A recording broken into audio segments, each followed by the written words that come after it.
Muy distinguidos amigos de la Sociedad Bolivariana y de amigos que estén presentes en esta transmisión tan importante. Como primera medida, queremos señalar que dentro de estos procesos que hemos venido haciendo, presentando la historia del Libertador con sus muy distintas facetas, hemos logrado ya llegar a el número 146, que es este encuentro que tiene por tema los procesos históricos de paz en Colombia desde 1812 a 1957, que será presentado por el muy ilustre general don Carlos Alberto Pulido. Él es un personaje muy importante dentro de la política y dentro de las Fuerzas Armadas también. Su historia es muy larga, ha sido parte de cosas sumamente importantes, fue un factor muy trascendente en la constituyente, cosa que yo recuerdo con mucha simpatía, porque siempre que le tocó un trabajo sumamente complejo y difícil de compactar todos los problemas que estaban presentes y sobre todo las aspiraciones que teníamos a poder dominar el orden público. De manera que el general Pulido tiene estos antecedentes. Es un abogado penalista, administrador y policial, experto en derecho de policía, penal, militar y derechos humanos. Docente universitario, juez, auditor y fiscal penal militar. Inspector general de la Policía Nacional de Colombia. Comandante de los departamentos de policía del Tolima, Valle del Cauca y Antioquia. Fundador del Servicio Aéreo de la Policía Nacional y de la Escuela de Aviación Policial. Jefe de la Policía Judicial de Bogotá y coordinador nacional de la Policía Judicial, comisionado por la Policía Nacional en calidad de asesor a la Asamblea Nacional Constituyente de Colombia en 1991. Agregado de Policía y Defensa en la Embajada de Colombia ante el Reino Unido en la Gran Bretaña. Director General de la Caja de Sueldos de Retiro de la Policía Nacional. Secretario General de la Universidad La Gran Colombia y fundador del Laboratorio de Criminalística y Ciencia Forense de la misma. Presidente de Interdicción Colombia. Presidente de la Academia Colombiana de Historia Policial. Presidente del Colegio de Abogados Gran Colombiano. Vicepresidente del Colegio de Abogados Penalistas de Bogotá y Cundinamarca. Miembro de la Junta Directiva del Colegio de Generales, miembro del número y correspondiente de varias academias colombianas y de historia y de cultura de muchos países. Autor del libro El secuestro, aspectos jurídicos, procedimientos y de policía judicial, y la etapa fundacional del Servicio Aéreo de la Policía y de la Escuela de Aviación Policial.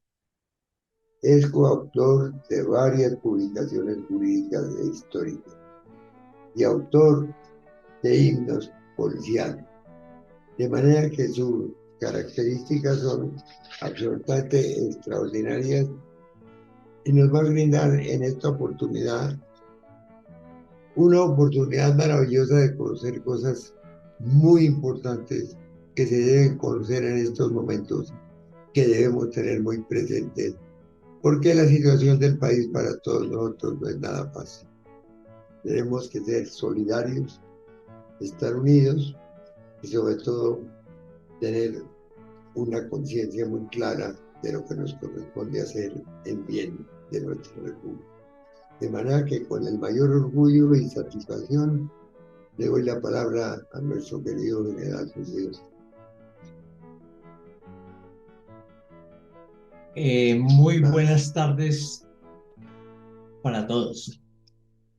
Eh, Quiero agradecer profundamente la invitación que me hiciera nuestro presidente, el doctor Miguel Santamaría Dávila, y su amabilidad de ser anfitrión muy bueno, como siempre, en su casa en el día de hoy. Eh, Saludo muy especial a los señores generales, almirante, a los distinguidos miembros de nuestra academia de la Sociedad Bolivariana, a los invitados especiales, a las damas que nos acompañan y a unos compañeros míos de la policía y del Colegio de Generales que eh, invitamos a esta sesión académica e histórica. El tema que vamos a tratar el día de hoy eh, es un tema bastante largo y no fácil de investigar porque han sido muchas las circunstancias en que hemos tenido que eh, estudiar qué fue lo que pasó realmente en nuestra historia. Son prácticamente 200 años de confrontaciones bélicas en Colombia. Una tradición dura, difícil, funesta, no siempre muy agradable, pero que esa es nuestra historia y que en alguna forma me he permitido consultar. Es posible que en en el hecho de la investigación no se haya encontrado o se encontraron muchas cosas, pero que no constituyen un verdadero proceso de paz.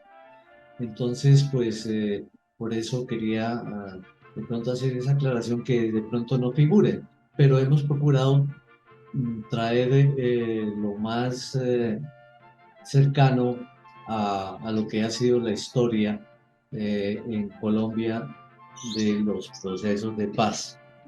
Eh, el tema que se han seleccionado son los procesos históricos de paz en Colombia de 1812 a 1957. No se extendió más porque aquí se marca una etapa muy delicada hacia adelante que se requiere también mucho estudio a ese respecto y que me parecía pues que eso tendría que ser objeto de otros estudios y demás. Sin más preámbulo, agradeciendo la presencia, la asistencia a la misma, me permito dar lectura a la presentación. Colombia tiene una larga historia de violencia y conflictos armados internos y algunos externos, con mayor o menor intensidad, de larga o corta duración, con enfrentamientos convencionales o irregulares o de guerra de guerrillas, entre otros. Pero siempre la recurrencia de estos ha traído consigo la necesidad de hacer la paz y en contados casos de sellarla con un proceso constituyente. En cada proceso de paz se espera poner fin al conflicto armado que requiere compromisos de las partes, pero también del Estado y de la sociedad civil. Al respecto, el secretario general de las Naciones Unidas, Antonio Guterres, decía, comillas, hay muchos temas sobre los cuales se puede tener desacuerdos en una democracia, pero la paz no puede ser uno de ellos, cierra comillas. Según el momento histórico, para el logro de la paz se han utilizado procedimientos, medios, formas y protocolos que seguramente obedecen a las circunstancias, costumbres y tradiciones, además de las diferentes legislaciones nacional o internacional a las cuales se han asignado los siguientes nombres, nombres que vamos reiterar en cada una de las exposiciones o de los títulos de esta presentación. Se han asignado los siguientes nombres: amnistías, armisticios, pactos, acuerdos, expunciones, indultos, negociaciones, suspensión de hostilidades, perdones y olvido, arreglos, prescripciones y paz consentida, entre otros.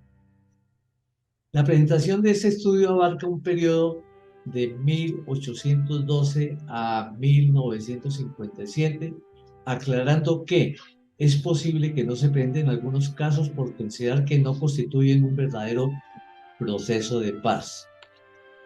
El primer título es Guerra Civil entre Centralistas y Federalistas, año 1812.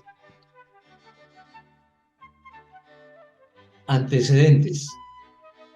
Antonio Nariño, presidente de Cundinamarca, lideraba a los centralistas, y Camilo Torres, como presidente del Congreso y de la Confederación Granadina, los federalistas. Con dos concepciones diferentes sobre la organización política, administrativa y estructura del Estado, quienes no pudieron ponerse de acuerdo a pesar de los argumentos de parte y parte. Ante la imposibilidad de un entendimiento, se agudizó el peligro de la confrontación armada entre federalistas y centralistas, y pronto se presentó una guerra civil con operaciones militares de los dos bandos en los territorios de la provincia de Tunja y las poblaciones de Socorro, San Gil, Palo Blanco, Charalá, Venta Quemada y Hato Viejo, con triunfos, derrotas y traiciones. Antonio Nariño, cuando se encontró en desventaja, intentó por todos los medios negociar. Negociar es una palabra de las que hablamos al principio, para evitar el asalto a la ciudad de Santa Fe de Bogotá. Les escribió cartas a los amigos, a Baraya y Caldas, y ofreció concesiones que fueron desatendidas, por lo que se procedió a organizar la defensa de la ciudad y a explicar a la población las consecuencias, apelando a la vez al sentimiento religioso. Nariño insistió de nuevo en negociar con adversarios y ofreció nuevas capitulaciones, y aún dejar la presidencia sin ningún resultado. Los federalistas decidieron tomar la ciudad de Santa Fe de Bogotá, de Santa Fe, el día 9 de enero de 1812, y después de una incruenta lucha, Nariño obtuvo un triunfo contundente, con más de 1000 prisioneros, y entre ellos el gobernador Niño, el diputado Ordóñez, así como artillería, armamentos y pertrechos. Fin de la guerra y resultados. Con el triunfo de Nariño sobre Baraya en la batalla de Santa Fe, terminaron las hostilidades entre las tropas del gobierno y del Congreso y del gobierno de Cundinamarca.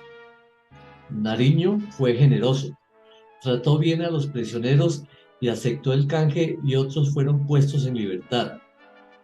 Los dos bandos se cruzaron diferentes comunicaciones, algunas con ánimo conciliatorio, y se formalizaron algunos acuerdos, mas no el del cambio de la forma de gobierno. Se reconoció a Nariño como presidente de Cundinamarca y se acordó mantener la paz y la amistad. Así terminó el infructuoso conflicto. Se dilapidaron vidas valiosas, recursos que bien pudieran utilizarse contra las fuerzas realistas. Este triunfo animó a Nariño a emprender la expedición al sur con el ánimo de expulsar las fuerzas realistas que se habían apoderado de los territorios y porque constituían una grave amenaza para la Nueva Granada. 1814, la toma armada de Santa Fe, el año siguiente anterior. Después de 1813, por segunda vez, se intentaba obtener por parte de los federalistas que la provincia de Cundinamarca se integrara a la Federación de Provincias Unidas. Por no existir acuerdo alguno, los ejércitos se organizaban en federalistas comandados por el general Simón Bolívar y las tropas de Santa Fe al mando de un hábil jefe, el general José Ramón Leiva, que disponía de muy pocos efectivos en relación con las tropas atacantes. El 8 de diciembre de 1814, las tropas de los dos bandos entraron en combate en la ciudad de Santa Fe. Las de la Unión lograron inicialmente la toma del barrio de Santa Bárbara y San Victorino. El 9 de noviembre, cuando los centralistas, después de una formidable defensa, se encontraron sitiados y reducidos al centro de la ciudad, Bolívar propuso llegar a un acuerdo y al día siguiente se convino a aceptar la capitulación. Se acordó que el gobierno de Cundinamarca reconociera al Congreso en los mismos términos que las demás provincias unidas, que se pusieran a disposición todas las armas y elementos de guerra y que de inmediato se reunieran el Colegio Electoral de Cundinamarca para formalizar lo acordado. Se estipuló la garantía de vidas y propiedades y conservar una cordial amistad. Consecuencias. Las pérdidas fueron muy altas, especialmente en el ejército federal, con 200 muertos y más de un centenar de heridos. En los centralistas, las bajas resultaron menores. Fue difícil contener el saqueo que hicieron algunos de los atacantes al observatorio astronómico, donde infortunadamente se destruyeron libros, documentos y papeles valiosos, y así terminó esta lamentable contienda que por la intransigencia de las partes comprometidas no fue posible evitar. 1815. La guerra civil entre el ejército de Bolívar y la provincia de Cartagena. Tratado de paz entre el gobierno de Cartagena y Bolívar. Antecedentes. Ante el fracaso de las gestiones diplomáticas de sumisión del gobierno de la provincia de Cartagena a España, aprovechando las disensiones entre Bolívar y Cartagena, que fueron rechazadas con patriotismo por el gobernador Amador, el capitán general español Montalvo decidió iniciar hostilidades. El 31 de marzo de 1815 atacó el Cerro de San Antonio. El 3 de abril, el Peñón. El 22 de abril, el Caño Clarín. Ante las derrotas sufridas por los patriotas, se consultó a Barranquilla, donde propusieron una suspensión de hostilidades, que no fue aceptada por el capitán general Montalvo, quien ordenó atacar a Barranquilla, continuando la ofensiva contra Sabanilla, Soledad y pueblos aledaños. El 29 de abril inició operaciones sobre Monpós, población rica y punto estratégico de comunicaciones. Ante la situación desastrosa, el gobierno de Cartagena y Bolívar decidieron conversar sin ponerse de acuerdo en las acciones que debían tomar ante los realistas. En vista de las derrotas militares y la noticia inminente, arribó la expedición española, y de arribo de la expedición española, Bolívar propuso un tratado de paz que tenía como base su dimisión y el apoyo del gobierno del Estado o de las fuerzas de la Unión que se quedaba a órdenes del gobierno de Cartagena. En virtud del tratado firmado el 8 de mayo de 1815, Bolívar al día siguiente se embarcó rumbo a Jamaica.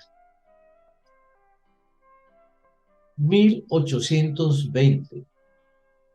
El armisticio y tratado de regulación de la guerra entre España y Colombia. Antecedentes. Los acontecimientos generados por las intensas luchas de los ejércitos patriotas en América en pos de la independencia del Imperio Español y los surgidos en el viejo continente con motivo de los problemas políticos, económicos y sociales, especialmente en España, durante la década comprendida entre 1810 y 1820, después de conspiraciones, levantamientos fallidos y enfrentaban grandes problemas derivados de la guerra de independencia y de las colonias, cuyo levantamiento supuso la importante pérdida de un amplio mercado que dejaba a España sin fuentes de ingresos. A estos problemas económicos se le unían conflictos internos entre liberales y absolutistas, teniendo como principal consecuencia el levantamiento del ejército español. Ante la delicada situación y el mal gobierno de Fernando VII, el comandante del Riego y el coronel Quiroga se sublevaron el 1 de enero de 1820 en la famosa población de Cabezas de San Juan, junto con las tropas a su mando que estaban a punto de embarcarse con destino a América para sofocar el movimiento de independencia colonial. A estos acontecimientos forzaron al rey Fernando VII a aceptar la Constitución de 1812 elaborada por las Cortes de Cádiz. Esta tenía como principios fundamentales 2 puntos: los conceptos de libertad individual, separación de los poderes y la soberanía nacional. A la vez premiaba una serie de libertades fundamentales. Contenía numerosas disposiciones sociales que protegían a los campesinos, disposiciones con una fuerte influencia de las doctrinas de Rousseau y Montesquieu, y particularmente los derechos del hombre y del ciudadano. A esta constitución se sumaban instrucciones de la corona en 2 circulares. La primera, en la que se daba libertad a todos los españoles, europeos y americanos presos por delitos políticos, entre los cuales se encontraba Antonio Nariño, precursor de la independencia, en la cárcel real de Cádiz. Por la segunda se disponía que las autoridades civiles y militares iniciaran negociaciones con los rebeldes para dar término a la guerra desoladora. El general en jefe de los ejércitos expedicionarios, Marqués de la Puerta y conde de Cartagena, Pablo Murillo, para atender los pactos con los patriotas, envió sendas circulares en las que proponía la suspensión de hostilidades por 1 mes y la inminente presentación de comisionados para tratarlo de la reconciliación. Bolívar contestó aceptando dicha suspensión, al igual que el armisticio, que a nombre del general en jefe del ejército español propone por el término de 1 mes. Después de un largo periodo de intercambios, de idas y venidas de los comisionados, en junio de 1820 se da por terminada la campaña militar de Morillo en las tierras americanas, abriéndose una etapa en que la diplomacia ocuparía el lugar de las armas. El 3 de noviembre, la negociación da un importantísimo giro cuando de manera magistral Bolívar arrebata la iniciativa a Morillo y lo sorprende, proponiéndole añadir al armisticio un tratado de regulación de la guerra. Con esta iniciativa ampliaba el objeto de las discusiones y transformaba un simple acuerdo temporal en un tratado a toda regla entre iguales. De hecho, el reconocimiento de la existencia de la República de Colombia, por fin, los días 25 y 26 de noviembre de 1820, en la ciudad de Trujillo, los plenipotenciarios fueron llamados a firmar los dos acuerdos, en los cuales se iba a reconocer ante la paz del mundo el nacimiento de una nación. El acuerdo que fue leído iniciaba así: los gobiernos de Colombia y España, deseando, etcétera, etcétera, palabras que acaban de llevar a un acto oficial bilateral y que fueron pronunciadas y aprobadas por los españoles. A esta pregunta, ¿en qué momento se perdió España su imperio? Parece que se pueda responder el 26 de noviembre de 1820 en Trujillo. De los 15 puntos aprobados, el artículo 14 del Tratado de Armisticio preveía que, dos puntos, se abre comillas, para dar al mundo un testimonio de los principios liberales y filantrópicos que animan a ambos gobiernos, no menos que para hacer desaparecer los grandes horrores y el furor que han caracterizado la funesta guerra en que están envueltos, se compromete uno y otro gobierno a celebrar inmediatamente un tratado que regularice la guerra conforme al derecho de gentes y a las prácticas más liberales, sabias y humanas de las naciones civilizadas. Cierro comillas. Posteriormente, se realizó una entrevista entre Bolívar y Morillo en la población de Santana el 27 y 28 de noviembre de 1820, en el que se selló dignamente el armisticio. Como puede verse, este tratado de regulación de la guerra supone un precedente de la labor de los convenios de La Haya y de Ginebra. Si los hombres merecieran ser juzgados por sus mejores acciones, Morillo y Bolívar deberían haber pasado a la historia como precursores del moderno derecho de los conflictos armados. Acuerdos de las juntas de Apulo en 1831. Antecedentes. Después de la muerte del libertador Simón Bolívar, el 17 de diciembre de 1830, algunas personalidades de la capital aconsejaron convocar un consejo de diputados y regresar a la constitucionalidad, para lo cual generales y políticos aclamaron al general Domingo Caicedo como vicepresidente constitucional.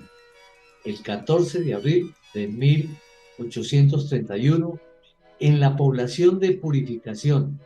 Esta circunstancia dio origen a algunos desacuerdos entre dos bandos por la dictadura y el constitucionalista. Los ejércitos de estas dos facciones llegaron a enfrentamientos con victorias y reveses de ambos bandos.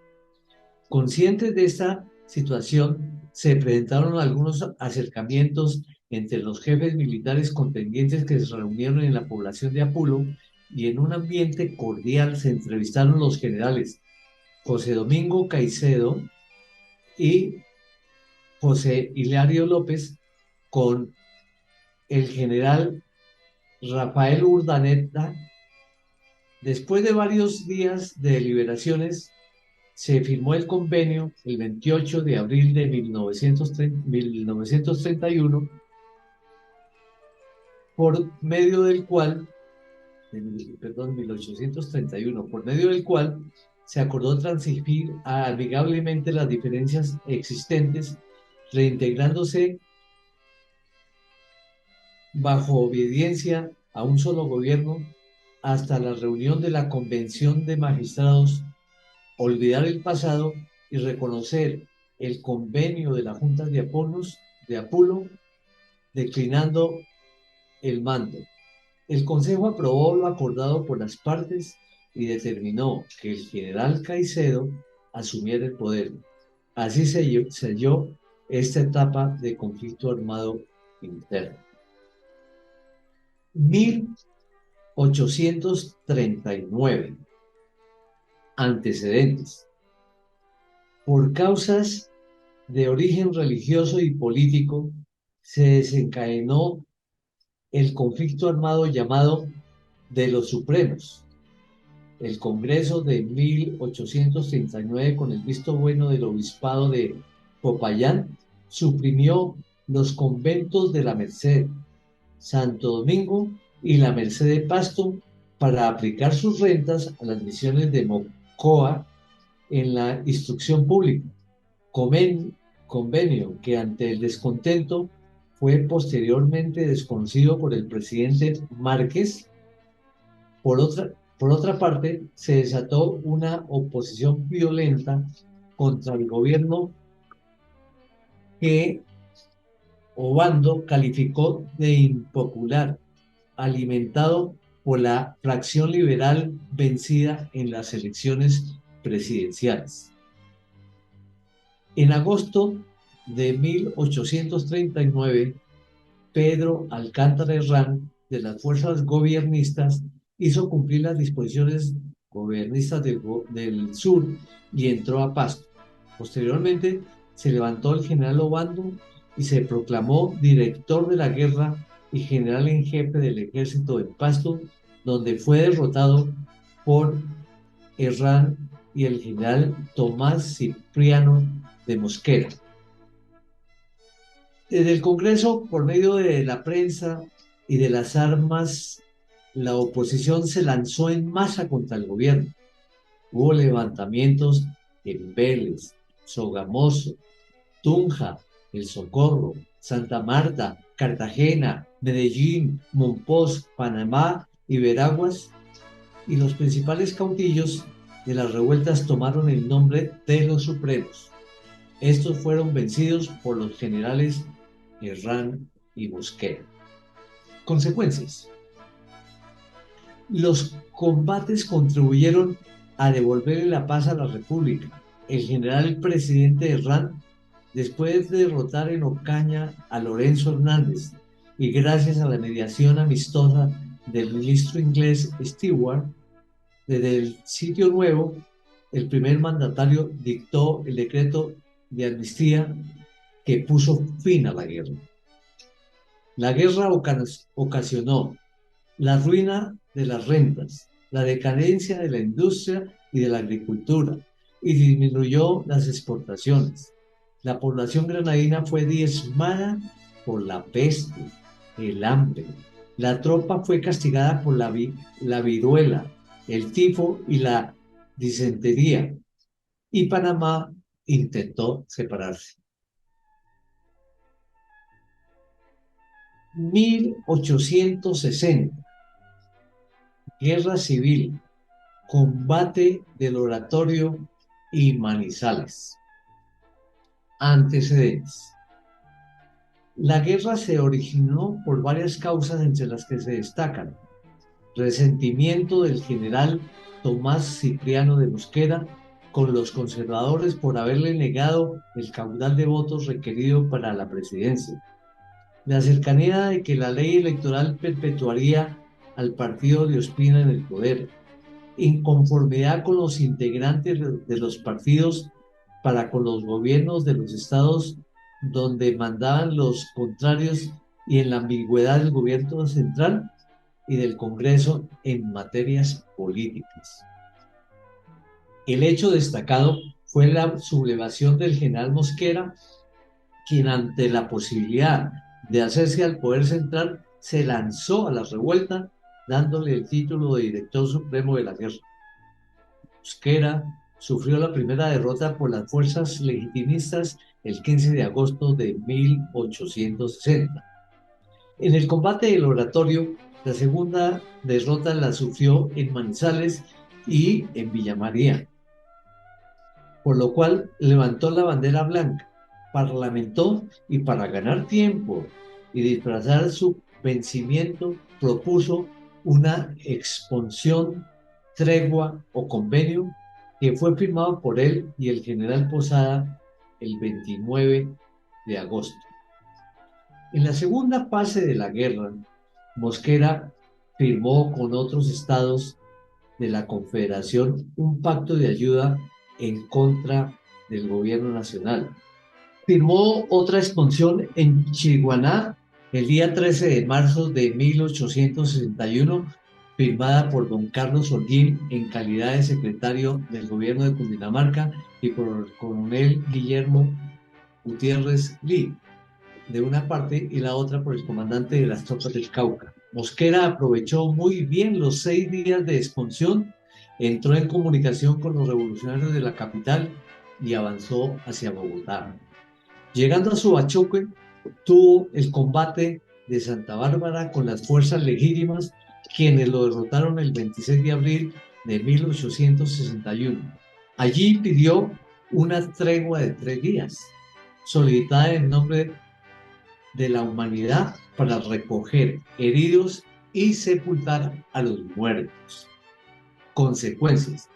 Posteriormente, Mosquera, que no desistía en asumir el poder con sus tropas y algunos refuerzos del 18 de julio de 1861, con superioridad de medios y después de decisivos combates, se toma a Bogotá para después asumir el gobierno de facto. El 20 de septiembre, el Congreso de Plenipotenciarios de los Estados denominó Estados Unidos de Colombia a la entonces Confederación Granadina. El Congreso expidió el Pacto de la Unión y Mosquera se declaró presidente provisorio.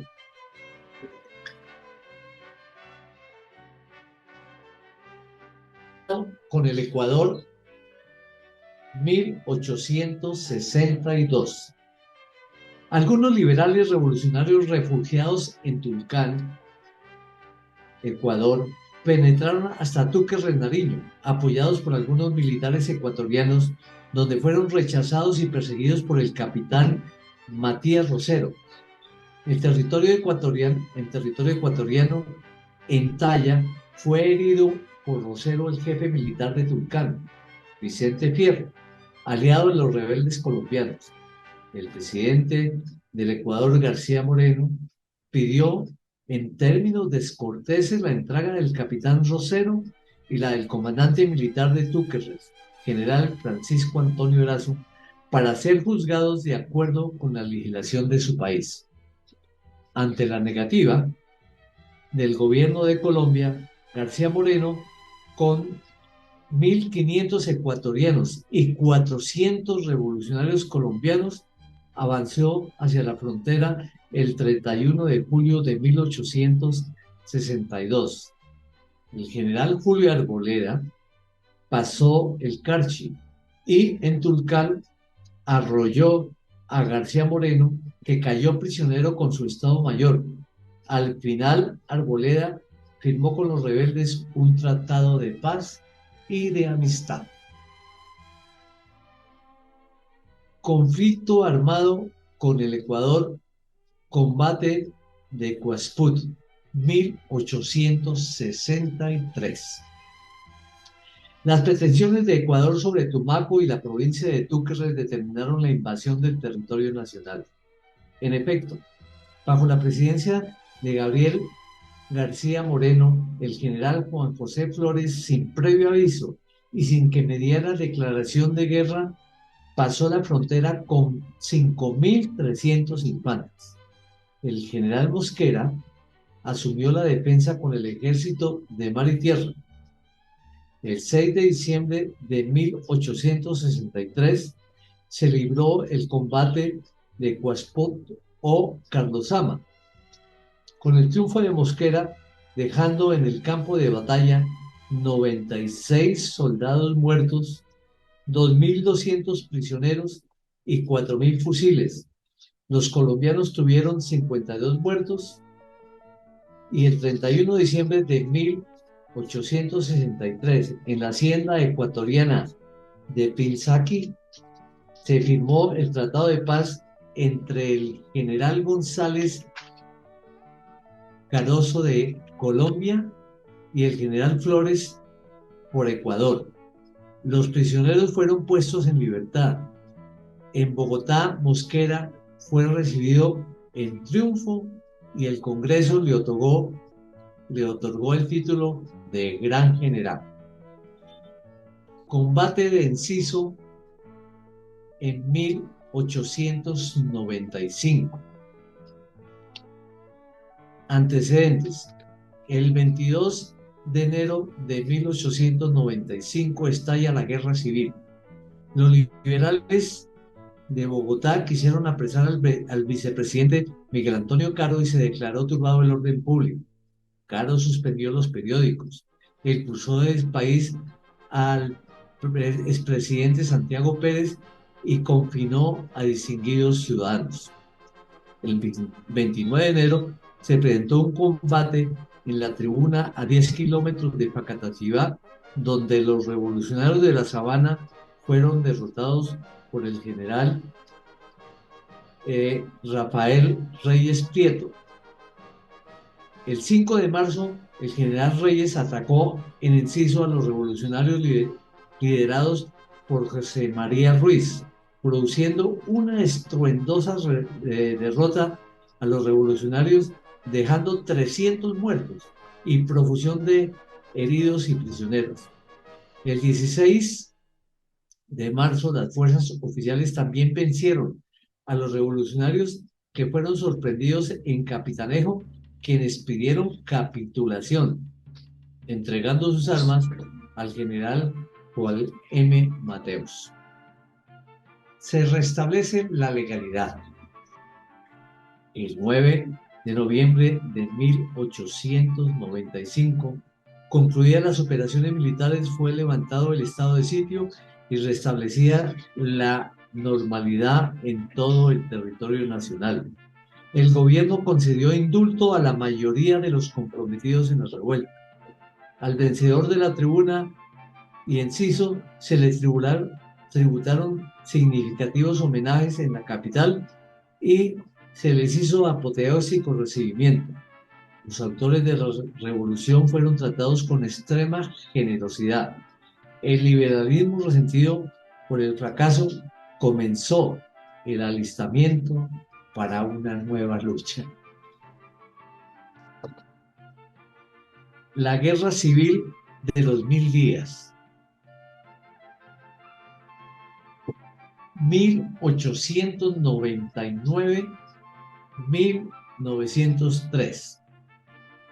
Antecedentes y causas. En 1898, durante el gobierno de la Regeneración, el Partido Liberal fue excluido de los cargos públicos. El gobierno repartía entre sus amigos las prebendas y la representación de los liberales ante el Parlamento era injusta e irrisoria. Además, la libertad de prensa estaba restringida. Existía inconformidad por la injusta legislación sobre elecciones. Dentro del Partido Liberal, los autonomistas que seguían al general Uribe pensaban en la guerra como último recurso. Cuando el liberalismo se convenció de que estaban cerradas las puertas, se lanzó a la guerra el 17 de octubre de 1899. En Santander se avanzó sobre el Socorro y San Gil y aparecieron nuevos brotes en la costa atlántica, Cauca, Boyacá, Tolima, Magdalena y Cundinamarca. Al mismo tiempo, operó un combate fluvial en el río Magdalena. Se llevó a cabo la batalla de Peralonso y de Palo Negro, que se consideraba la más larga de la historia, y las derrotas de cada bando era el resultado. El 25 de mayo, el general Próspero Pinzón, gobiernista, exigió a los jefes revolucionarios de poner las armas para evitar más derramamiento de sangre, pero se quedó sin respuesta. El presidente Manuel Antonio San Clemente sufre un golpe de Estado el 31 de julio de 1900 y asume la presidencia el vicepresidente Manuel Marroquín, con el compromiso de que se ofreciera a los alzados en arma una paz honrosa, convocando una Asamblea Nacional Constituyente y diera participación a los liberales en los consejos electorales y pusiera en libertad a los presos políticos. Nada de lo que se acordó se cumplió y continuó la guerra.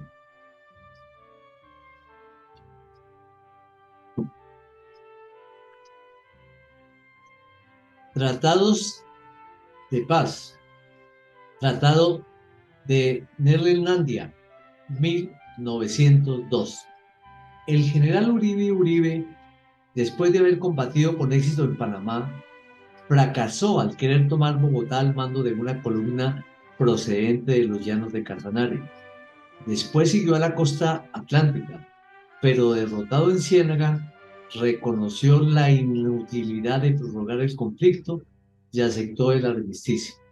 El 24 de julio de 1902 se firmó el Tratado de Paz en la hacienda Neerlandia entre el general oficialista Urbano Castellanos y el revolucionario Carlos Adolfo Urueta, con el visto bueno de los generales Florentino Manjarrés y Uribe y refrendación del general Juan B. Tovar.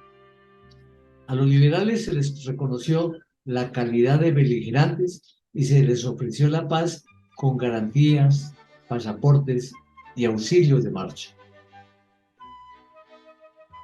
1902, Tratado de Wisconsin.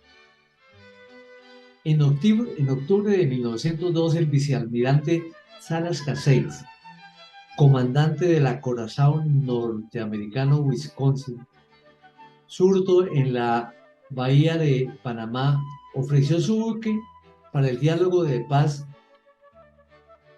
El general Benjamín Herrera, anteponiendo el sentido de patria, la causa política, ante el peligro de que se perdiera el istmo de Panamá para Colombia y fracasara en Washington las negociaciones para la apertura del canal y continuar la lucha armada, aceptó la propuesta de paz. El 21 de noviembre de 1912 firmó el Tratado de Wisconsin entre los generales Víctor M. Salazar y Alfredo Vázquez Cobo por el gobierno y Lucas Caballero y Eusebio Morales por la revolución. Lo aprobaron todas las partes. El general Nicolás Perdomo, ministro de Gobierno en Comisión del Istmo, y el general Benjamín Herrera. El gobierno se comprometió a poner en libertad a los prisioneros políticos y de guerra, a la cesación de las contribuciones especiales, a convocar elecciones parlamentarias para que el Congreso estudiara lo referente a las negociaciones del Canal de Panamá. La revolución reconoció la autoridad del presidente Marroquín y se comprometió a entregar todos los elementos de guerra, incluyendo el crucero Almirante Padilla.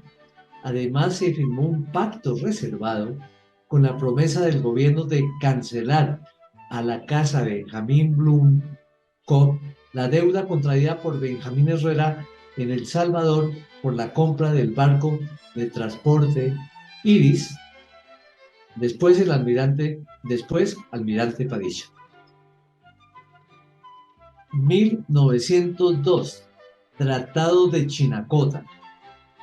Mientras en la ciudad de Panamá se firmaba el Tratado de Wisconsin, En Chinacota se rubricaba el tercer tratado de paz entre el general Ramón González Valencia, jefe civil y militar del departamento de Santander, y los señores Ricardo Jaramillo y Ricardo Tirado Macías, representantes del Supremo Director de la Guerra, general Rafael Vargas Santos.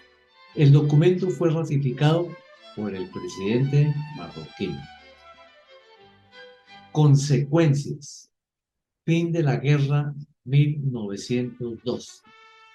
El decreto 1718 del 24 de noviembre de 1902 indultó a quienes por haber tomado parte en la rebelión habían sido condenados a penas de presidio.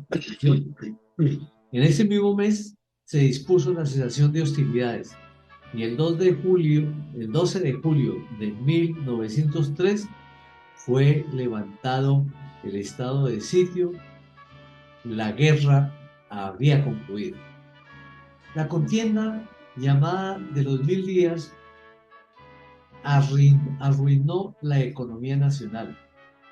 El gobierno nacional gastó 70 millones de pesos en la época para sostener el pie de fuerza que llegó a 75.000 soldados. Los efectivos de la revolución oscilaron entre 5.000 y 40.000 hombres. Las contribuciones forzosas de los dos bandos, la desvalorización de la moneda llegó a niveles jamás imaginados. La emisión de papel moneda, la desconfianza de los hombres de empresa y el cierre del crédito exterior dieron al traste con las finanzas nacionales. La guerra fue perdida por los liberales. Los acuerdos de Groenlandia, Wisconsin y Chinacota hubieran podido pactarse antes de la hecatombe. Los fusilamientos ordenados por los jefes gobiernistas, las crueldades guerrilleras, los 100.000 muertos que dejó la contienda, los miles de heridos y centenares de mutilados, solo sirvieron para distanciar aún más a los partidos tradicionales. Así, la guerra civil llevada por el general Benjamín Herrera al Istmo y la discutible política del gobierno en relación con la obra del canal serían factores determinantes de la separación de Panamá el 4 de noviembre de 1903.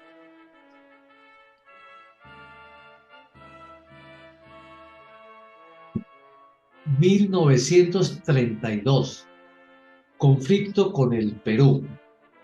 Antecedentes.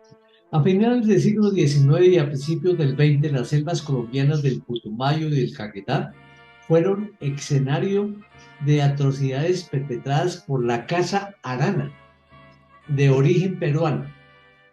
Las fronteras entre los dos países de la Amazonía daban lugar a aspiraciones territoriales, lo que generaba diversos incidentes. Además, Colombia sufría la Guerra de los 1000 días.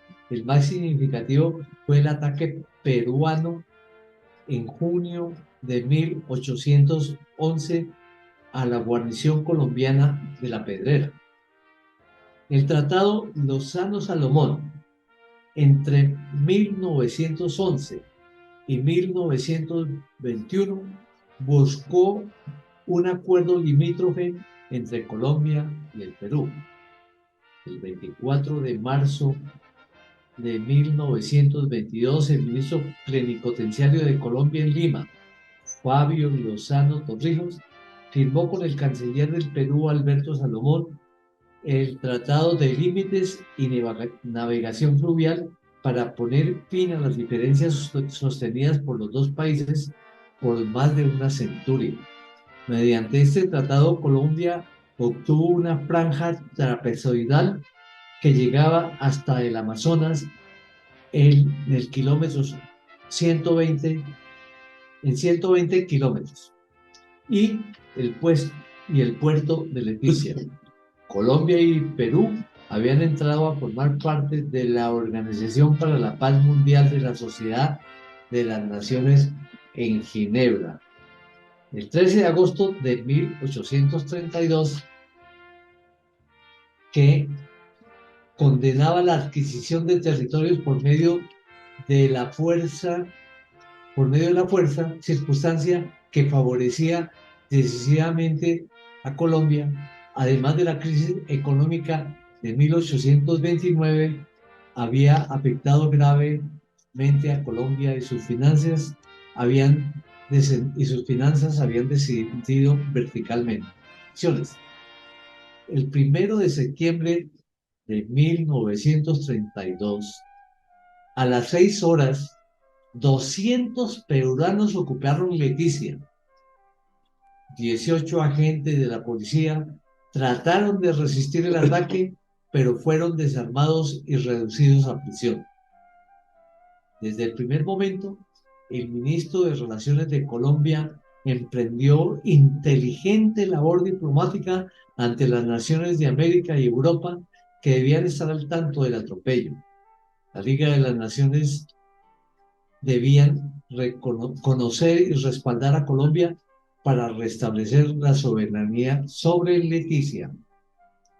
Colombia, después de ingentes esfuerzos, logró conformar una aviación con apoyo de la Sociedad Colombo-Alemana SCACTA y pilotos y técnicos alemanes, y la improvisación de una armada, y naturalmente con tropas del ejército con excelentes comandantes. Acción de Tarapacá.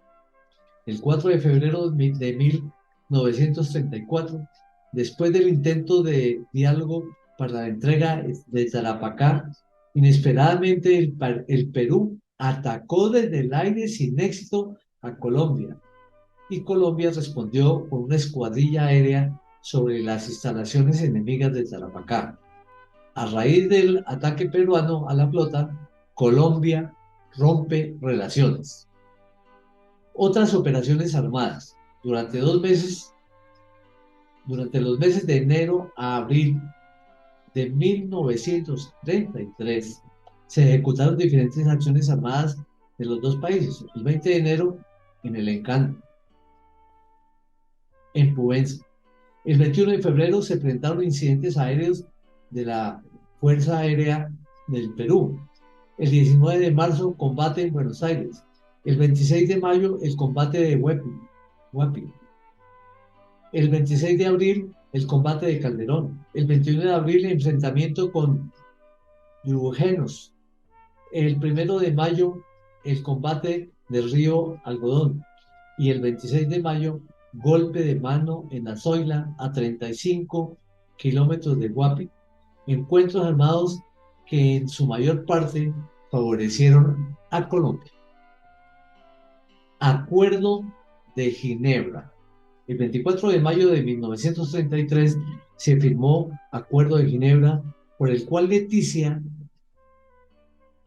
se entregaría a la población de Leticia se entregaría a una comisión internacional designada por la Liga de las Naciones Unidas con el nombre de Colombia. Se había cargo por un año de la administración del puerto, y las tropas colombianas deberían abandonar a Huapi y demás puertos tomados por el enemigo en el Putumayo, en el mismo momento que las fuerzas peruanas salieran de Leticia. Protocolo del Río. Para dar cumplimiento a los acuerdos de Ginebra y una de las recomendaciones de la Liga de las Naciones Unidas, en 1933 se firmó el Protocolo de Paz, Amistad y Cooperación entre Colombia y Perú. En dicho documento, los peruanos deploraron sinceramente los acontecimientos ocurridos a partir del 1 de septiembre de 1932. En esta forma, el Tratado Lozano-Salomón quedaba intacto. Consideraciones finales. La guerra con el Perú no se caracterizó por el choque de grandes unidades, ni por la cantidad de muertos en combate, ni por el volumen de heridos y prisioneros. Sirvió para despertar el patriotismo de los colombianos. Las tremendas luchas políticas se abandonaron así fuera por breve tiempo. Digno de encomio el dinamismo por el equipo de gobierno del presidente Olaya Herrera, quien hizo frente al caso belicoso en tremendas dificultades económicas. El conflicto sirvió para el resurgimiento del ejército, de la aviación y de la marina, y el mayor cuidado de Leticia. En Ginebra, Río de Janeiro, Colombia ganó las batallas diplomáticas. Los oficiales, suboficiales, soldados, aviadores, marinos y policías y civiles que fueron al sur a defender la soberanía colombiana merecen la exaltación de la patria.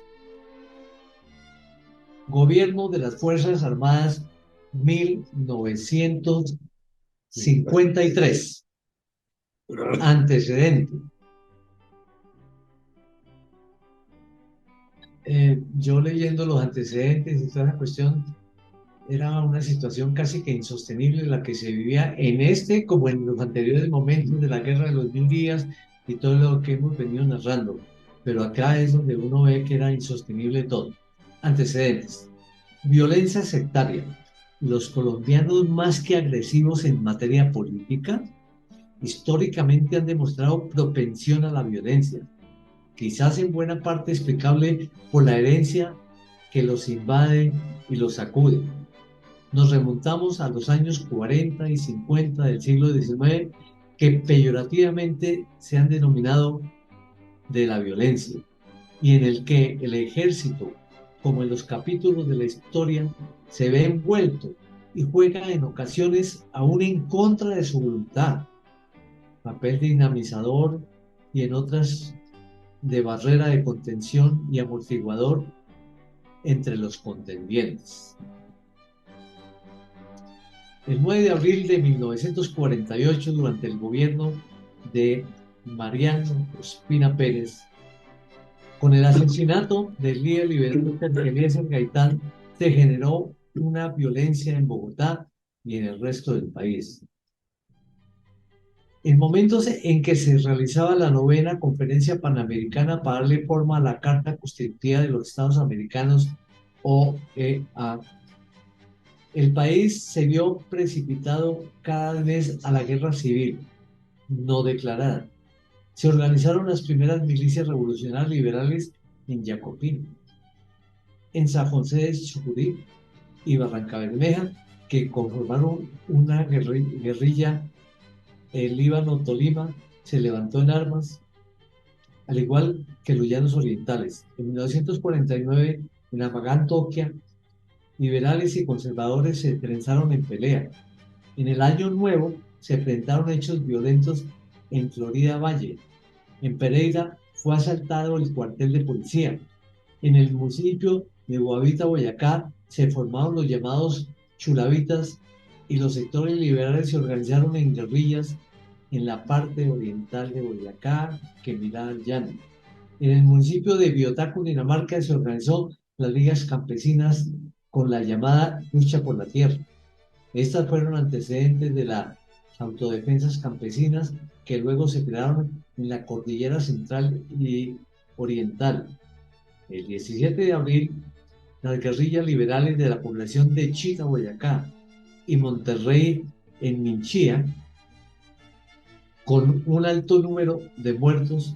El 22 de abril se presentó masacre en la Casa Liberal de Cali, donde los pájaros pistoleros políticos fueron los autores. La violencia había arreciado y el 7 de noviembre hubo cerca de 200 muertos en Huaca, Santander, en una batalla entre liberales y conservadores. Se presentó el asalto a Guadalito, se atacó a Puerto López Meta.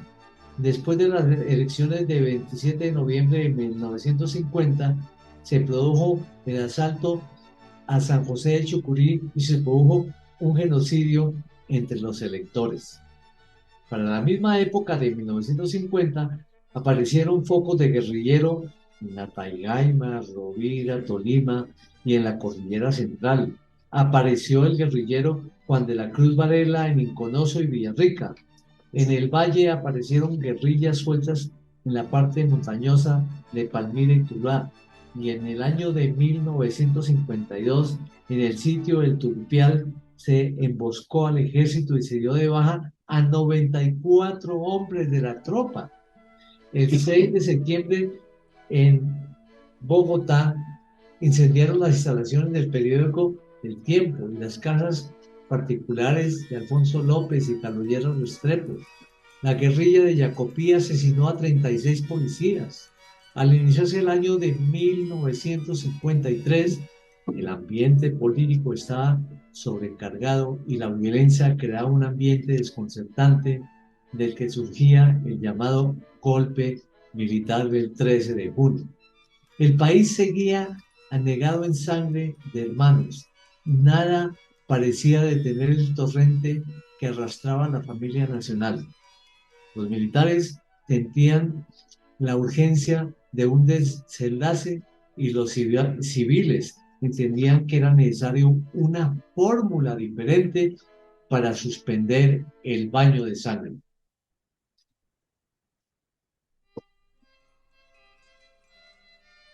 Ante la crisis de violencia y de orden jurídico que venía padeciendo el país, el general Gustavo Rojas Pinilla asume la dirección del Estado a nombre de las Fuerzas Armadas e invita a todos los colombianos a cesar la lucha cruenta y fratricida, a deponer los odios y a hacer una sola patria grande.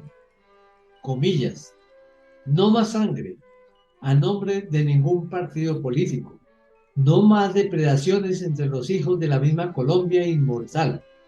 Y habló de paz, justicia y libertad. El pueblo en los distintos estratos sociales sin excepción celebró con júbilo el advenimiento de un nuevo gobierno que se había decidido a reconciliar los espíritus y a restablecer la tranquilidad. Al aclimatarse el ambiente de convivencia, el general Rojas decretó amnistía para todos los delitos políticos, incluidos los que hubieran podido cometerse los miembros de las fuerzas de seguridad enfrentados en la lucha enloquecida. Los guerrilleros de los llanos orientales entregaron sus armas en lucida y emotiva ceremonia, al igual que los guerrilleros de Santander, Antioquia y muchas otras partes, con excepción de los liberales del común que eran del Partido Comunista.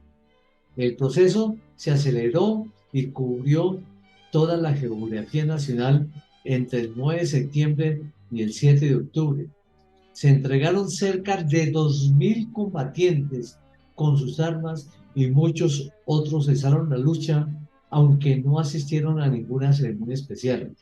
Asimismo, se elaboró un plan de ayudas a los amnistiados a través de la Oficina de Rehabilitación y Socorro y aumentó además los recursos de la Caja Agraria destinados con el mismo propósito. El 10 de julio de 1853 se dictó el decreto según el cual la policía pasaba a formar parte del Ministerio de Guerra como una medida para someter a los uniformados al régimen estatutario de una carrera igual o como sucedía en las fuerzas militares y para sustraerlos de la acción política partidista al ser elegido Alberto Lleras Camargo, jefe del Partido Liberal, viajó a España para entrevistarse con el conservador Laureano Gómez, quien vivía en el exilio. Los dos dirigentes firmaron el llamado del Pacto de Benidorm el 24 de julio de 1956 y se comprometieron a la lucha frontal contra los que ellos llamaban dictadura. En 1957, el teniente general Gustavo Rojas Pinilla decidió el 11 de mayo entregar el poder a la Junta Militar de Gobierno, integrada por distinguidos generales en calidad de presidentes de la República, Lleras Camargo volvió a España para entrevistarse y convenir una estrategia con Laureano Gómez para las relaciones entre los dos partidos tradicionales. Allí surgió el pacto de Sitges, población cercana a Barcelona, para desarrollar lo que fue el Frente Nacional y con la duración de 16 años que fue sometida a consulta popular mediante el plebiscito del 1 de diciembre de 1957 que se aprobó. A los generales y almirante, mayor general Deogracias Fonseca Espinosa, mayor general París, Gabriel París Gordillo, al brigadier general Rafael Navas Pardo, al vicealmirante Rubén Piedrahita Arango y general, brigadier general Luis Ernesto Rodríguez Gordillo, se le tributaron los honores que merecían por su obra que permitió devolver al país a los cauces de la legalidad y garantizar la paz en todo que todos anhelaban. En esta forma, dejo a su consideración esta presentación que me parecía importante revivirla para que se pueda analizar y poder tomar experiencias para lo que estamos viviendo. Nuevamente, doctor Miguel, muchísimas gracias a todos por su generosa asistencia y aquí estaremos siempre dispuestos a atender cualquier circunstancia histórica con la Academia. Muchas gracias, mi general. Realmente usted ha hecho una cosa sumamente importante y trascendente para el país. Es que ha devuelto a conocer la historia dolorosa que hemos tenido nosotros de permanentes confrontaciones. Pero nos ha traído también una historia muy clara de cómo ha sido el desarrollo de nuestra vida política. Todo el siglo pasado ha sido contemplado cuidadosamente y sobre todo con unas aproximaciones muy ciertas y muy valiosas. En realidad ha sido su estudio algo verdaderamente extraordinario. Quiero felicitarlo por eso de todo corazón y tenga la seguridad de que trataremos de volver ese trabajo que usted ha hecho, que es fabuloso, convertirlo en un libro de referencia colombiana, porque es interesantísimo que se tenga un conocimiento de lo que ha sido la vida política del país en los últimos 50 años. De manera que lo felicito muy cordialmente y lo invito a que siga haciendo esas investigaciones tan extraordinarias como la que nos ha presentado en el diario. Quiero invitar a los distinguidos amigos a ver qué comentarios quieren hacer sobre el particular.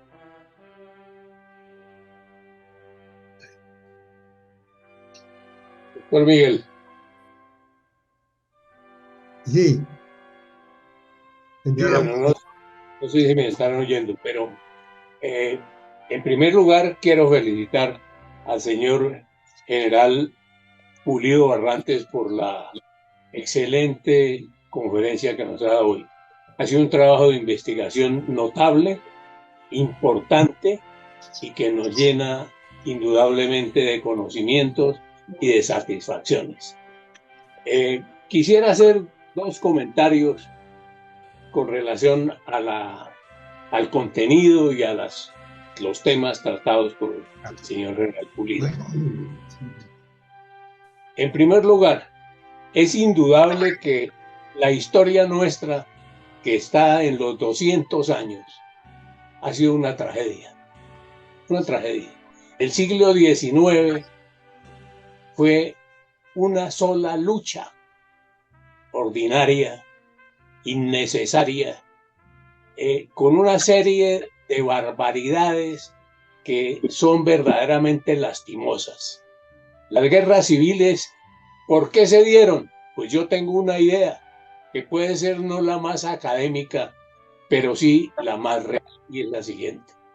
En esa época no había universidades, no había aculturación de la población que se quería distinguir. Entonces el estudio era supremamente limitado, pero había personas que querían sobresalir en el ámbito social, en el ámbito económico, en todos los ámbitos del país, y entonces lo que querían eran ser generales.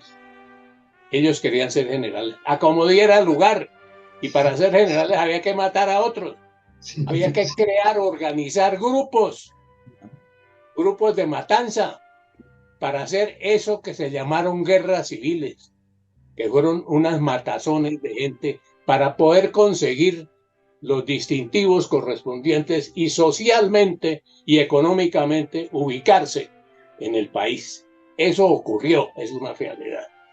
En el siglo XX hay otra circunstancia que da también una relativa explicación a esas situaciones que hemos venido viviendo y que todavía vivimos, porque este país sigue siendo una calamidad, como estamos en este momento, es una verdadera calamidad. Lo ha dicho muy bien el señor presidente de la Sociedad Bolivariana en varias de sus intervenciones, y esa es una realidad. El país no puede estar peor porque es imposible estar peor.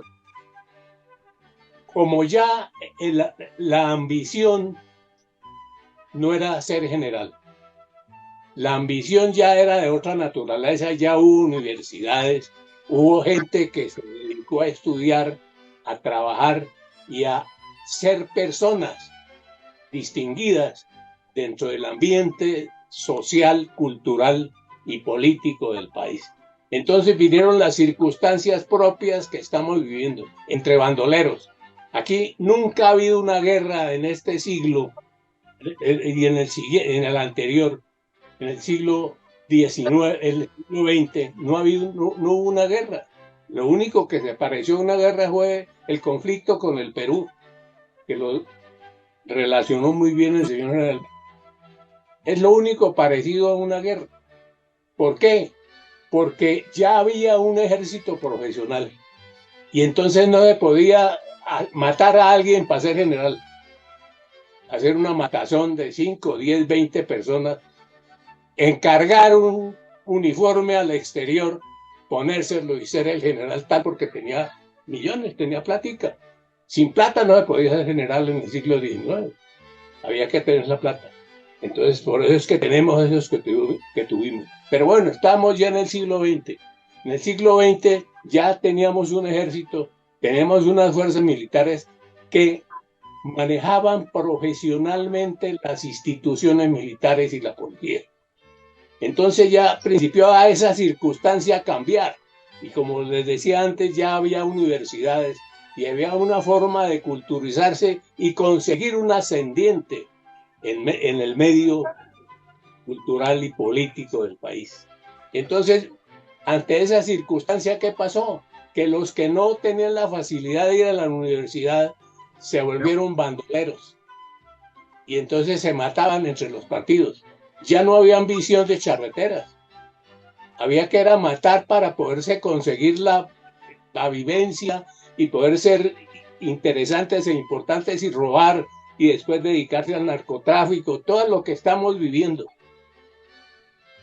Pero no hemos tenido una guerra, lo que hemos tenido es un bandolerismo. Al punto, y aquí termino para no alargarme porque podría hablar mucho de esto, hasta llegar a tener a un señor Cacas de presidente de la República que no es un guerrillero sino un bandolero. Esos son bandoleros y ustedes saben muy bien, porque la mayoría tiene una instrucción militar importante, significativa y completa, todos ustedes, y saben la diferencia entre un guerrillero y un bandolero. Entonces aquí ha habido más bandoleros que guerrilleros. El guerrillero normalmente es un individuo que tiene un grado, así sea con un alias o con lo que sea, pero tiene una organización y una tendencia cercana a lo militar. El bandolero no, el bandolero mata, y hace lo que hace Cacas o hacía. Entonces, estamos llenos de bandoleros y nos estamos llenando más de bandoleros. El país ya no le caben más bandoleros por todas partes, porque el gobierno facilita eso, auspicia la creación del bandolerismo por todo el país. En este momento no hay un departamento del país que tenga paz, que tenga tranquilidad. Ya las instituciones militares y la policía militar están, y la policía en general, están siendo insuficientes para cumplir la misión que les corresponde o que nos corresponde como militares y policía. Esa es una realidad. Ya no hay cómo tener paz en el Chocó, tener paz en el Cauca, en el Putumayo, en los llanos al tiempo. No se puede, ni hay policía, ni hay ejército, ni hay fuerza aérea, ni hay armada para todo eso. Entonces, estamos llegando al momento más crítico que ha tenido el país, como consecuencia de lo que nos ha traído hoy el señor general Pulido, que lo ha descrito muy bien, un proceso.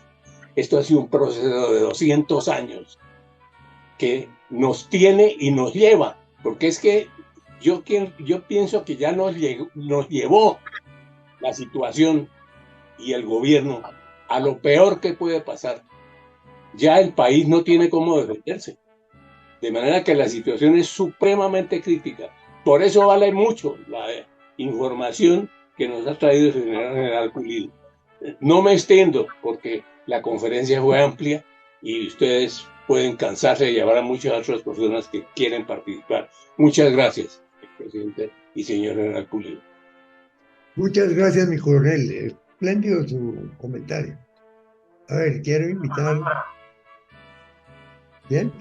La palabra Miguel Armando Varona. Armando Varona está listo ya con su acervo histórico.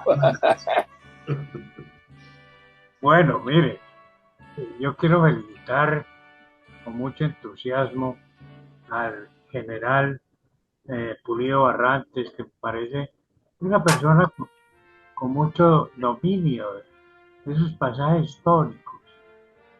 Desgraciadamente, la exposición de esos hechos puntuales hace que no pudiéramos detenernos, a pesar de que él lo hizo en algunos casos, en esa parte histórica que decretó cada uno de esos puntos en los cuales el país tuvo que llegar a admitir o a cuadrar una paz. Ese es un punto muy importante en la historia colombiana, incluso con la última, que fue aquel plebiscito del año 57 de Alberto Lleras y Laureano Gómez, acordado en Siches y en Benidorm. Alberto Lleras, que era un personaje extraordinario, viajó, se encontró a Laureano, su enemigo radical.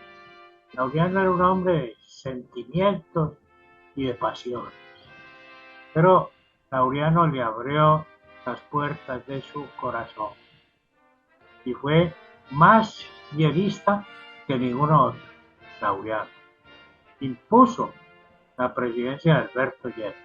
Este es un tema largo, y un tema muy importante. Pero yo quisiera, manera de ponerle un poco de salero a estas anécdotas, hacer un recuerdo. Este recuerdo es el regreso de Tomás Cipriano de Mosquera por allá en los años 50. Mosquera, cansado de toda esta politiquería, incluso de las mismas guerras que él había apuntalado, pero Mosquera pues era un personaje único, extraordinario. Había una fotografía de él que la gente decía: ¡qué tan buena fotografía! El general Mosquera está que fusila. Se sentía orgulloso de fusilar a la gente y hacerle, vaya, ese era Mosquera. Un día se cansó y se fue. Y su padre había sido un hombre muy amigo de Bolívar, un comerciante, un hombre muy respetable. Entonces le dio la gana a Mosquera de irse a montar una agencia comercial en Nueva York. Y se fue y la montó, pero pues él había sido ya un general y su forma de conducir un negocio en Nueva York no fue buena. Es más, hay hasta una cosa que he sabido, y es que Mosquera se habló con uno que andaba por allí, que era Rafael Pombo, y le confió que le escribiera, como también lo hizo el señor Páez, que le escribiera un poco de historia. Mosquera no era bueno escribiendo y Páez era un analfabeto. Este era eh, Pombo, Rafael Pombo. Bueno, Mosquera termina y se quiebra y se viene para Bogotá. Está el presidente don Mariano Espina. Sí. Y llega a Bogotá y se va a visitar al presidente, pero a través de un amigo, le dice, un amigo de Ospina, le dice, hombre, decirle al presidente Ospina que yo ya estoy aquí y que además me gustaría ir de agente diplomático a Europa. En aquella época estaba reinando una parienta de él que estaba de esposa del del emperador Napoleón III. Mosquera le dice eso a su amigo y su amigo se lo dice a don Mariano, que no parecía que fuera un hombre soberbio, pero lo era. Era. Entonces le dice, le cuenta el cuento y le dice, no, dígale a Mosquera que se vaya para Popayán, a agotar su vida que está acabada. Y va y le dicen eso a Mosquera. Y Mosquera se encarajina de toda la fortaleza de su espíritu y se va para Popayán. Y lo primero que hace es llegar a una casa cercana a su casa. Allí lo puede uno recordar en Popayán, que era la casa de Obando, su gran enemigo, su mortal enemigo con el cual había tenido un duelo en Bogotá y nunca le perdonó Obando a Mosquera, que en el momento en que había dispararle, disparó al aire para no matarlo. Era un desprecio y Obando le nombraba a la madre y le decía de todas las cosas detrás y Mosquera con desprecio salió y se fue. Pues bien, ese era el enemigo. Y llega allí a las 4 casas de su casa y toca la puerta y le abre Obando. José María lo abraza como si siempre hubiera sido su amigo y lo fueron de niños. Ven, dame un abrazo y vengo a que tumbemos a ese bribón que está de presidente de la República. Y organizaron la revolución y se fueron. Y en Cruz Verde matan a Obando, lo matan y le cortan el bigote y lo tiran entre las gentes triunfadoras que eran exactamente los godos de don Mariano Espina. Pero Mosquera cobra es la venganza sobre el crimen de Obando y la cobra duro y se va y ya ha hecho la guerra triunfante y triunfa y don Mariano Espina tiene que perderse en la lontananza y en medio de los bosques y en medio de todas las cosas y por supuesto soportando una sentencia de muerte. Esa sentencia de muerte impacta tanto al mundo que el Papa entonces le manda una carta a Mosquera, que ya es presidente y que se ha ido a Río Negro, y le manda una carta a Mosquera diciéndole que le perdone la vida al general, a Mariano Ospina, y Mosquera lo desprecia al Papa. Y no hay forma de perdonar. Pero finalmente lo perdona. Ese era Tomás Cipriano de Mosquera. Y esa fue la presidencia de él. Y eso dio origen después a la Constitución de Río Negro, que duró hasta el año 86. Es un punto interesante, agradable de recordar. Una vez estaba el hermano de Obando en la ciudad de Cartago, Salvador Obando. Mosquera llegó triunfante y lo fusiló en el parque de Cartago a Salvador, que era un gran militar y un gran personaje. Muy bueno esto, mi querido general Pulido Barrantes. Y muy bueno, Miguel, muy bueno volver a ver a Juanchi, que anda por allí como rezagado. No sé si tiene olor de buena. Muchas gracias. Buenas tardes para todos.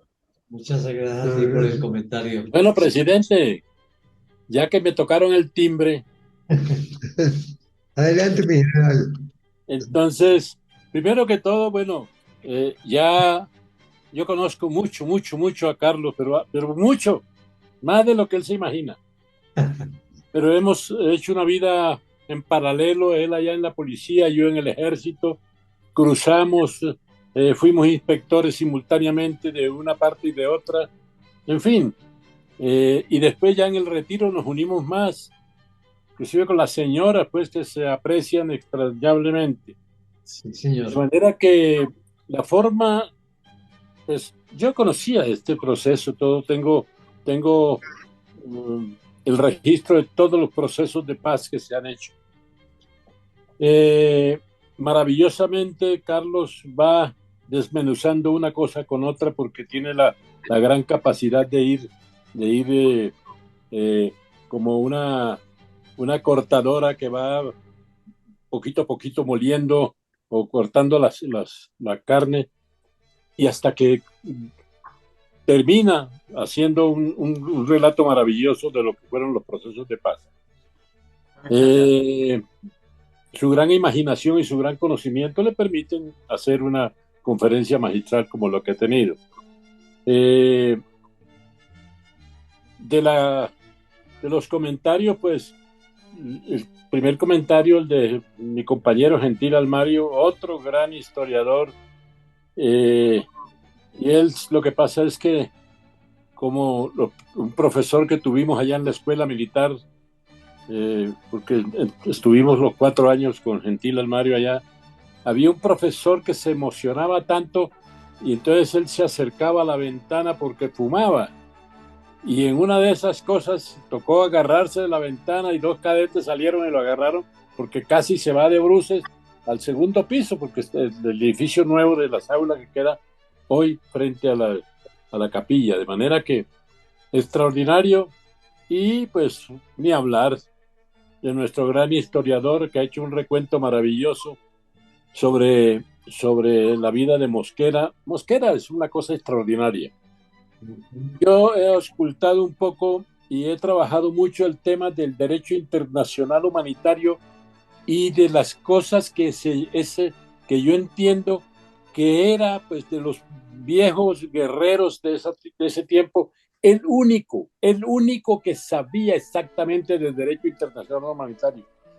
Un conocimiento impresionante, y eso, el Esponsion de Manizales y que se inventaba cualquier cosa en el camino.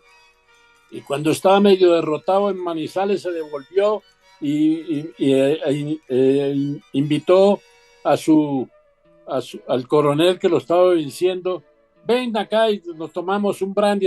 Y salieron y se tomaron un brandy porque eran personas muy conocidas.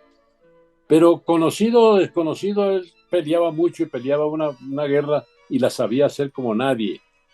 De manera que ese combate terrible cuando entra y se enfrenta allá en el norte en una batalla, pero terrible, hubo como 1,000 muertos, pero paralelamente venía pues a él solamente se le ocurrió invitar a Obando y Obando viene y entra paralelamente por la otra vía hacia Bogotá, la antigua vía que usamos nosotros para usar eh, para subir a Bogotá.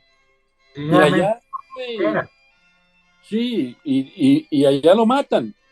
Entonces la furia de Mosquera pues no da lugar a perdón posterior y después llega hasta tomarse el poder acá y Ospina con su hermano salen a perderse, pero son capturados y entonces viene lo que relató con muy buena tónica y conocimiento el doctor Armando, pero entonces eh, hay ahí una cantidad de cosas enredadas. Por ejemplo, una de las personas que más incidió para que él no fuera a, a matar al presidente, le dijo, usted no puede matar a un presidente porque no está matando a un presidente común y corriente, está matando a un presidente. Y Colombia no puede darse el lujo de que maten o fusilen a un presidente. Fue Monseñor Herrán, hermano de Pedro Alcántara. De manera que es un, para ver el talante de Mosquera bastaría irse cuando ya bien enfermo va el obispo, él llama al obispo que estaba en ese momento allá en Popayán y dijo que quería hablar y ¿qué se le ofrece, generalísimo? ¿Cómo está? Dijo, muy bien, pero yo siento que estoy muy cerca del otro lado y entonces quería ponerme en paz y tal y cual. Y sí, muy importante. Eh, ¿Por qué no se confiesa la confesión normal, pues, y tal? Y no fue confesión normal porque salió al aire posteriormente. Pero le dice, presidente, por lo menos perdone a sus enemigos. Dijo, no, yo no tengo enemigos, yo los fusilé a todos. Entonces, ese era el Mosquera, y eso cuando uno va a Popayán y visita todas las casas importantes, yo lo hice en una Semana Santa y la de Obando y de Mosquera y de toda la gente tan importante que ha dado Popayán y que sigue dando. De manera que importante la información que nos ha dado hoy Carlos Pulido Barrantes. Tiene el sello inconfundible de su capacidad de presentación y se busca y rebusca y todo. Y eso que no lo hemos puesto a hablar pues de unas cosas de España que se nos las tiene guardadas. De manera que, presidente, debo felicitar a mi amigo Carlos Pulido Barrante porque ha sido una conferencia extraordinaria. Muchas gracias. Gracias. Pero muchas gracias, mi general, muy amable por sus palabras y a los que han intervenido también por sus comentarios, que yo sé que esos comentarios enriquecen la conferencia y además el análisis que se han hecho me ha sorprendido un poco lo que se dijo en un principio que como querían ser generales, entonces tenían que matar gente y lo pone a uno a reflexionar y mirando la historia y demás, yo pienso que es un enfoque mm, muy, muy acertado porque la experiencia nos hace ver lo que ha ocurrido. En alguna ocasión dijeron, mire, es que este general tal que rendirle honores, y yo dije, pero es que yo no he visto figurar en ninguna fuerza, no desconocido ni nada y demás. Entonces, profundizando en ese tema, resultó que no, que era, como decimos nosotros, los generales de dedo, que de un momento a otro se meten allí, influyen y demás para ser generales, pero realmente no lo son, ni tenían una formación, ni tenían los principios que rigen a los militares y a los policías, pues cuando ejercen su profesión. Así de que me pareció muy importante esa apreciación y gracias porque todo esto enriquece lo que todos los colombianos en este momento debemos saber.